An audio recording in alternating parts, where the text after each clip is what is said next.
आज हम चर्चा करेंगे कुछ ऐसे मिड कैप फंड्स की जो टॉप हैं लेकिन बेस्ट नहीं है। जी हाँ, आपने ठीक सुना, ये बेस्ट नहीं है लेकिन बिल्कुल ये टॉप मिड कैप फंड्स हैं। बिकॉज कि बेस्ट होना ये डिपेंड करता है इंडिविजुअल इन्वेस्टर्स के परसेप्शन पे, उसके रिस्क प्रोफाइल पे, उसके रिस्क टॉलरेंस लेवल पे और बहुत सारे फैक्टर्स हैं। हो सकता है कि जो बेस्ट फंड मेरे लिए हो वो बेस्ट फंड आपके लिए ना हो, लेकिन टॉप फंड्स जो भी हैं वो मेरे लिए भी टॉप फंड्स हैं और आपके लिए भी टॉप फंड्स होंगे। और आप यदि इन जो हमने बुकें बनाई है मिड कैप फंड्स की, टॉप मिड कैप फंड्स की, यदि आप इनमें 3 वर्ष पहले यदि आपने फंड में इन्वेस्ट किया होता तो कम से कम आपकी रकम दोगुनी हो गई होती और अधिक से अधिक ये रकम 2.5 गुने से अधिक हो गई थी। इसी क्रम में यदि आप 5 साल पहले आपने इन फंड्स में इन्वेस्ट किया होता तो शायद आज के दिन वो रकम आपकी 2.5 गुने से कम अधिक हो गई होती और अधिक से अधिक ये रकम 3 गुने से अधिक होती। और ये 10 वर्ष पहले यदि इन फंड्स में से आपने यदि इन्वेस्ट किया होता तो आज आपकी रकम कम 5 गुने से अधिक हो गई होती और अधिक से अधिक ये रकम 9 गुने से अधिक हो गई होती। इस फंड पे आगे चर्चा करने के पहले हम बताना चाहेंगे कि हमने जो in mid cap funds, top mid cap fund का एक बास्केट बनाया है, इसकी मेथोडोलॉजी क्या है। सबसे पहले हमने 4 टाइम्स लॉस लिए हैं for short listing of these funds. वो है 1 साल का परफॉर्मेंस के बेसिस पे, 3 वर्षों के परफॉर्मेंस के बेसिस पे, 5 वर्षों के परफॉर्मेंस के बेसिस पे और 10 वर्षों के परफॉर्मेंस के बेसिस पे। और हमने इन चारों ही टाइम पीरियड्स में से टॉप 10 फंड्स को शॉर्टलिस्ट किया है अलग अलग on the basis of their performance. और उसके बाद हमने ये देखा है कि इन चारों ही टाइम पीरियड्स में से सबसे पहले कौन से फंड्स हैं जो इन चारों ही टाइम पीरियड में कॉमन है, यानी इन चारों ही टाइम पीरियड में वो फंड टॉप 10 के लिस्ट में आते हैं। और नेक्स्ट स्टेज में किया है कि उन फंड को शॉर्टलिस्ट किया है जो कम से कम इन 4 टाइम पीरियड्स में से 3 टाइम पीरियड्स में कॉमन हो, यानी कम से कम 4 में से कम 3 पीरियड में इनका परफॉर्मेंस टॉप 10 में हो। और इन दोनों स्टेप्स को मिला के हमने एक बुके बनाई है, एक बास्केट बनाई है टॉप मिड कैप फंड्स को। और यदि हम हिस्टोरिकल रिटर्न को रिपीट होने की संभावना पर विचार करें और ये माने कि ये रिटर्न फिर भविष्य में भी रिपीट करेगी, तो यदि आप इन बास्केट ऑफ फंड्स में से किसी भी मिड कैप फंड में आप इन्वेस्ट करते हैं तो 10 वर्षों में ये रकम अधिक से अधिक 9 से 10 गुने के आसपास होगी और कम से कम ये 5 गुने से अधिक होने की पूरी संभावना।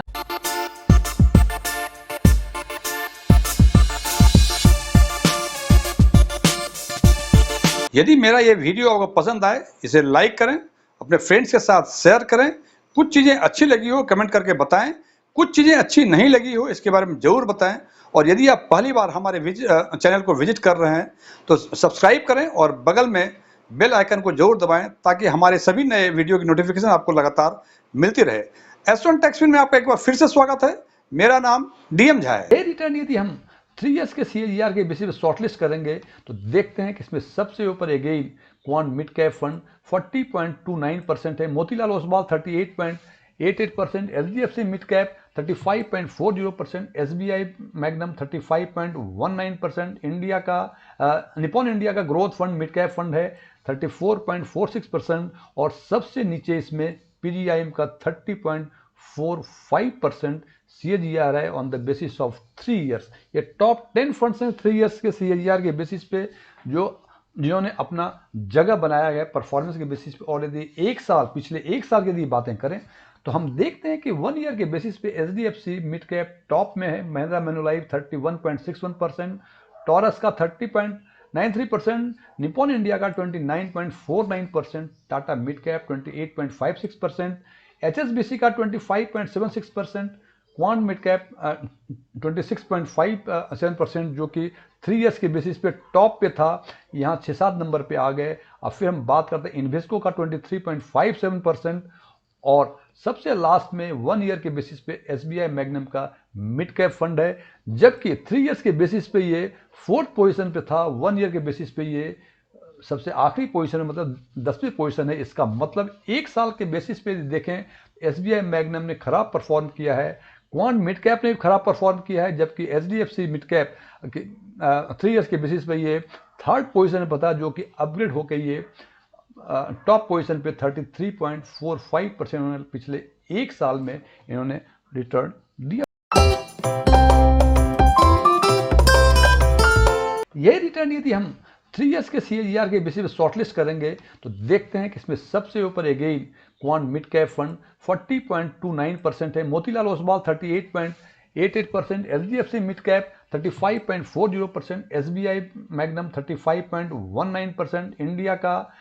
निपॉन इंडिया का growth fund mid cap fund है 34.46% और सबसे नीचे इसमें PGIM का 30.45% CAGR है on the basis of 3 years. ये टॉप 10 फंड्स हैं 3 इयर्स के CAGR के बेसिस पे जिन्होंने अपना जगह बनाया गया परफॉर्मेंस के बेसिस पे। और यदि पिछले एक साल की यदि बातें करें तो हम देखते हैं कि 1 ईयर के बेसिस पे HDFC मिड कैप टॉप में है, महिंद्रा मैन्युलाइफ 31.61%, टॉरस का 30.93%, निपॉन इंडिया का 29.49%, टाटा मिड कैप 28.56%, HSBC का 25.76%, क्वांट मिड कैप 26.57% जो कि 3 इयर्स के बेसिस पे टॉप पे था, यहाँ 6-7 नंबर पे आ गए। अब फिर हम बात करते हैं इन्वेस्को का 23.57%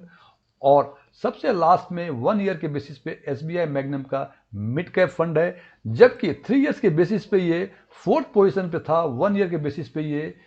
सबसे आखिरी पोजीशन है, मतलब 10वीं पोजीशन है। इसका मतलब एक साल के बेसिस पे देखें SBI मैग्नम ने खराब परफॉर्म किया है, क्वांट मिड कैप ने भी खराब परफॉर्म किया है, जबकि HDFC मिड कैप 3 इयर्स के बेसिस पे ये 3rd पोजीशन पे था, जो कि अपग्रेड होकर ये टॉप पोजीशन पे 33.45% उन्होंने पिछले एक साल में इन्होंने रिटर्न दिया।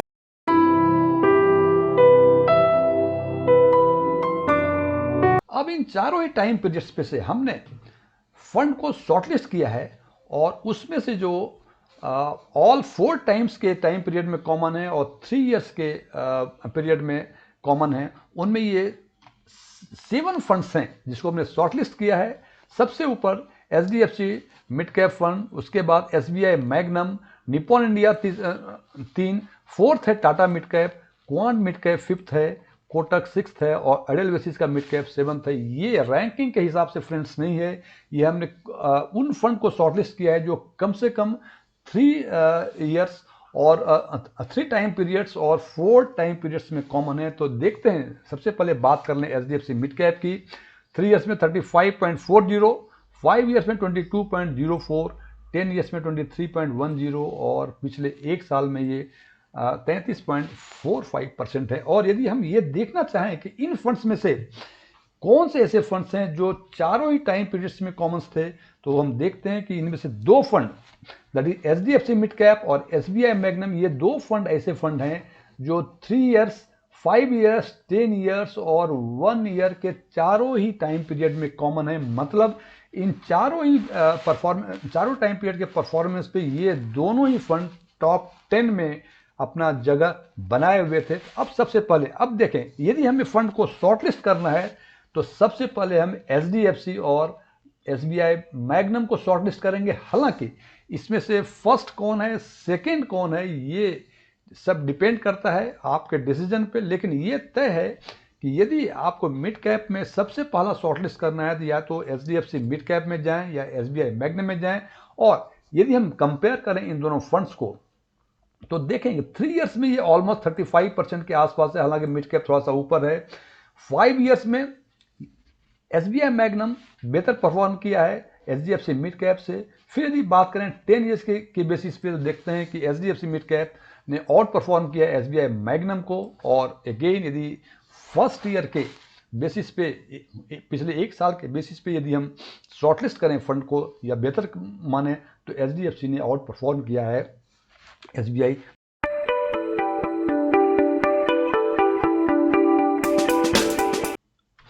अब यदि बाकी 5 फंड को देखें, Nippon, Tata mid cap, quant mid cap, Kotak का इमर्जिंग फंड और एडेलवेसिस का मिड कैप फंड, ये पांचों ही फंड कम से कम इन 4 टाइम पीरियड्स में से 3 टाइम पीरियड्स में से टॉप 10 में जगह बनाया हुआ। जैसे निपॉन की यदि बातें करें, ये 3 इयर्स में, 5 इयर्स में और पिछले एक साल में इन्होंने टॉप 10 में जगह था, जबकि टाटा मिड कैप 3 इयर्स में ये नहीं थे, जबकि 5 इयर्स, 10 इयर्स और 1 ईयर के परफॉर्मेंस के लिहाज से ये टॉप 10 में थे। क्वांट मिड कैप में 10 साल के हिसाब से काफ़ी खराब परफॉर्मेंस था, हालांकि पिछले 3 साल, 5 साल और 1 साल के बेसिस पे ये तीनों ही टाइम पीरियड्स में से इन्होंने टॉप 10 में जगह बनाई हुई थी, इसलिए हमने इसको इस बास्केट में रखा है। कोटक का emerging fund 3 years, 5 years, 10 years में परफॉर्मेंस काफ़ी बेहतर था, लेकिन पिछले 1 साल में परफॉर्मेंस इनका बहुत बेहतर नहीं यदि कंपेयर करें और दूसरे फंड से। और एडेलबिसिस फंड्स की भी स्थिति वही थी कि 3 ईयर्स, 5 ईयर्स, 10 ईयर्स में ये कॉमन थे। टॉप 10 में इन्होंने परफॉर्मेंस के लिहाज से जगह बनाई हुई थी, जबकि पिछले 1 साल में परफॉर्मेंस का इवन कोटक इमर्जिंग फंड से भी नीचे है। हालांकि ये बात तो एक तय है कि ये 7 फंड में से किसी भी फंड में आप इन्वेस्ट करेंगे तो जैसा मैंने बताया कि 3 साल में ये कम से कम 2 गुने से अधिक और 10 साल में ये कम से कम 5 गुने से अधिक रिटर्न मिलने की पूरी संभावना है। हालांकि यदि इन 7 फंड में से कोई और इसमें से कोई बेहतर फंड यदि आप शॉर्टलिस्ट कर पाएँ तो शायद 10 वर्षों में ये 9 गुने, 10 गुने से अधिक की रकम आपकी बन सकती है। हालांकि मेरे विचार से HDFC मिड कैप या SBI मैग्ना, इन दोनों में से किसी में आप इन्वेस्ट कर सकते हैं। हालांकि मैं फिर रिपीट करता हूं कि ये डिपेंड करता है आपके परसेप्शन पे, क्योंकि कुछ लोग हैं जो कहेंगे कि क्वांट मिड कैप का पिछले 3 साल का 40.29% है, जबकि HDFC मिड कैप का 25.40 और SBI मैग्नम का 35.19% है। इसलिए मैं ये कहता हूं कि ये फंड, सारे फंड अच्छे हैं, इसमें से सबसे अच्छा कौन सा है जो कि आपके लिए बेस्ट होगा, हमारे लिए बेस्ट नहीं हो सकता, ये निर्णय आपको खुद लेना है।